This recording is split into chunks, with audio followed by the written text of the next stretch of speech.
Well, more than belief, it's a matter of fact at this point that employers do check references online. September 2008 survey by CareerBuilder.com surveyed over 3,000 employers, and 22% reported at that time that they are going online beyond a paid background check to do a search. An additional 9% reported that while they're not currently, they plan to in the future.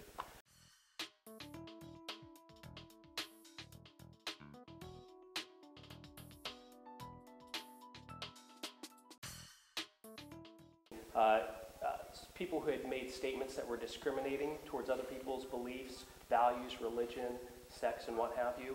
People who were clearly lying about one thing or another on their resume. People who were seen making statements that were violent in some way.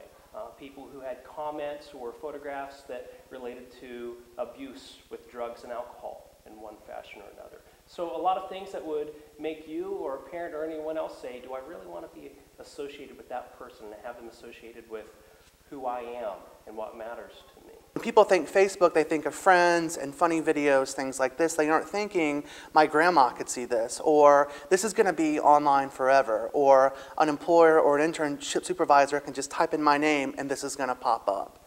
And so just being cognizant of that and knowing that whatever message that little picture says about you, that's what they're going to assume about you. And that might not necessarily be true.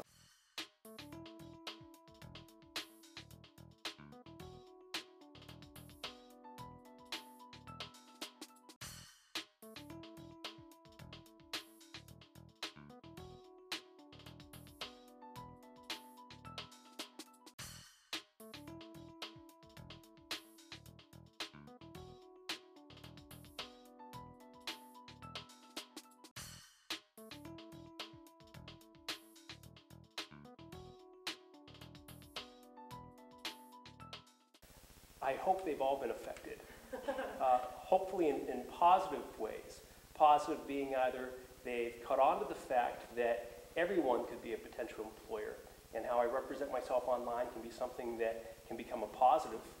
I can look for opportunities to better promote myself, how I conduct myself, what my talents are, how professional I am. But regardless, I hope that at a minimum it's positively affecting folks to be more cognizant of their online brand. I was working with one student that had been applying for an internship with a charity nonprofit organization in the DC area that is trying to get people to quit smoking. And this person's profile picture this person had a cigarette and a beer in their hand, smiling like that. And that's their Facebook profile picture. So if I were to type in this person's name, that's the picture I would see. It's being cognizant of that.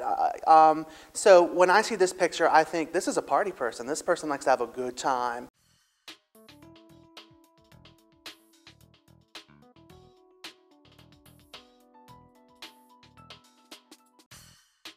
There's a lot of boutique companies where you might have 7 coworkers or 15 coworkers.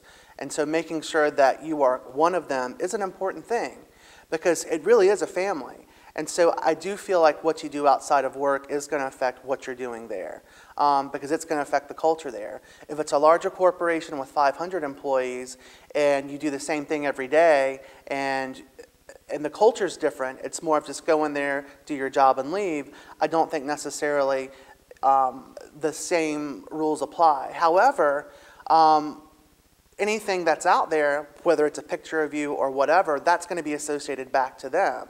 So as long as what you're doing stays private, and that includes not putting it on Facebook, then I don't think that's going to affect your company. But when you put something out there, like I said before, a picture that can be viewed by millions and millions of people, then that certainly can affect the company no matter what size it is.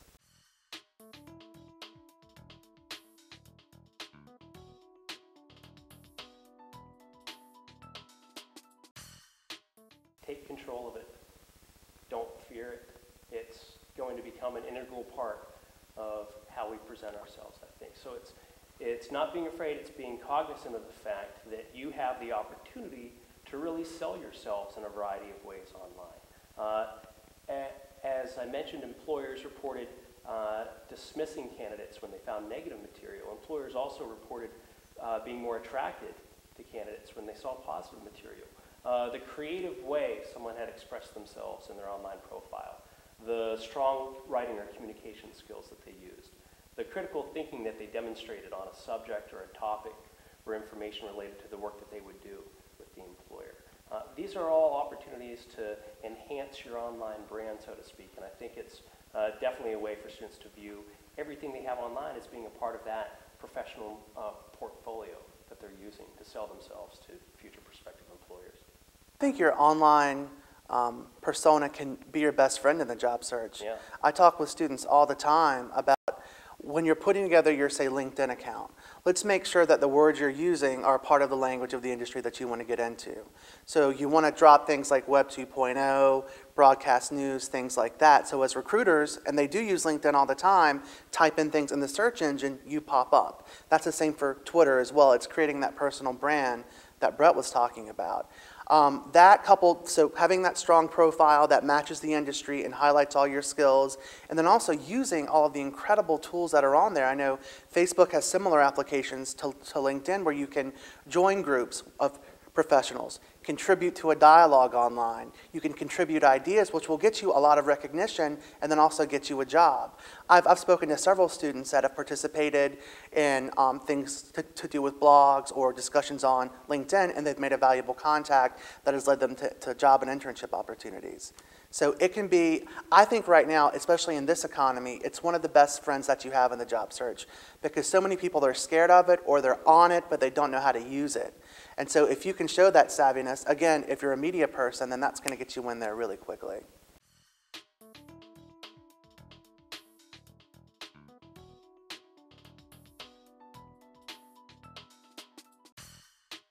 Yesterday I was at a conference with Chris Hughes, co-founder of Facebook, and I said, Chris, we're going to be talking to Elon students about how to best use Facebook and protect themselves when employers are previewing them online.